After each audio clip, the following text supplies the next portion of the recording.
All right, we are bringing Foodie Friday outdoors this week with all the good smells. We are out here with Brandon from Pork Chop and Bubba's. We have a big week coming up in 2 weekends, right? Can you tell us about that?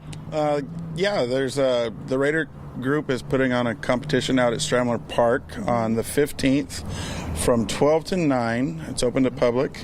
And right now, I guess there's about 30 teams that are going to be competing with tri-tip and ribs. And this is what you guys are going to be doing. So show us. Can you open this up and show us what's inside? It smells good already. Yeah. So what are we looking at there? We got a couple racks of ribs. That's Haley Creaky. She's a team that competes against us. She has beat us. She has beat us a time or two. Today. She has beat us a time or two. She's one to watch. Yeah, and Haley, so how old are you? I'm 15. Wow. 15 years old, and who taught you how to barbecue? My dad.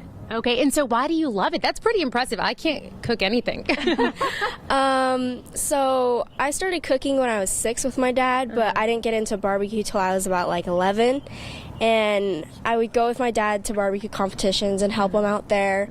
So it just became like my hobby. I really enjoyed it. I like cooking, so I thought, well, why not I start my own team? Yeah, and you're beating out some of these grown men out there who have been barbecuing like their whole lives, and you're beating them out. Why is that?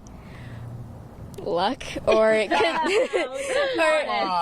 or it could just be the certain rubs that I use and how I cook it on my drum, rather than because they're using different rubs and they're using different cookers, so mine could be just a multitude of things. Okay, cool. And I'm sure you're learning a lot from these guys over here. Mike, I know that you're a big fan of Pork Chop and Bubba's. You head down there often, right? Oh, most definitely. I got to ask you this though: is there like a specific type of either spice or a rub that you like to use with your ribs? Award-winning ones. Thank you.